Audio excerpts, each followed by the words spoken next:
In this brief session, I'm going to go over the general components of a course in eLearning or in Moodle. This is the blank shell of a brand new course with no content on it related to that specific course. Again, notice here on the left-hand side you have the various menus for this particular course.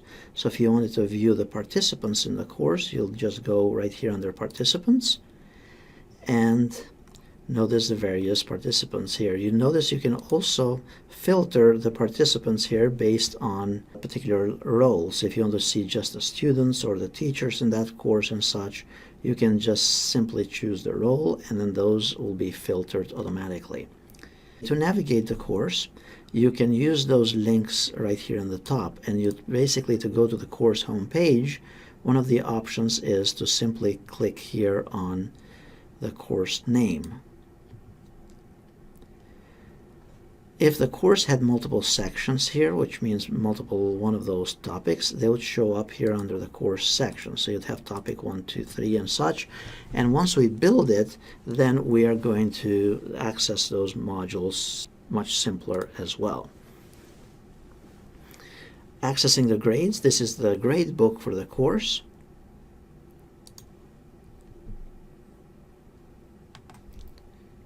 And we'll get into the grade book later.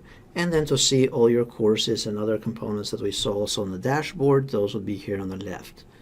Now we're going to minimize this menu here on the left hand side by clicking on this icon here to the left of the logo.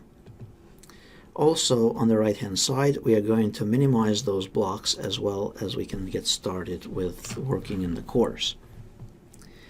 Now at the very top here, notice you have also those menus and the drop-down menus. Those are university-wide menus that you can utilize for accessing various systems and various tools and resources.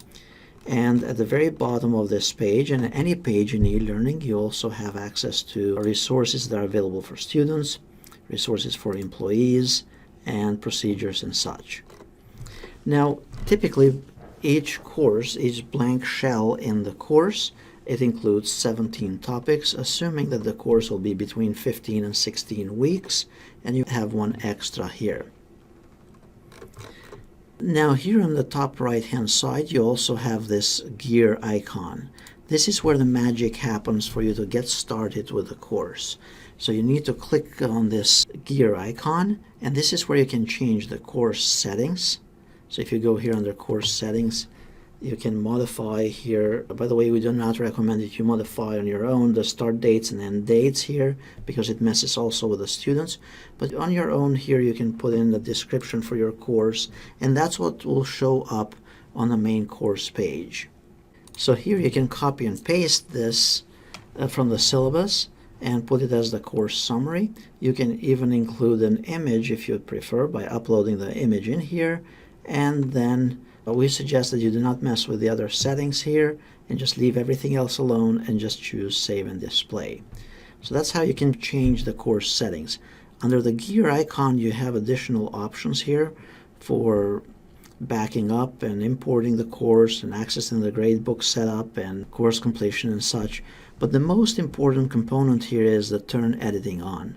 This is the feature or the option that enables you to make changes to your course now that you're starting with it.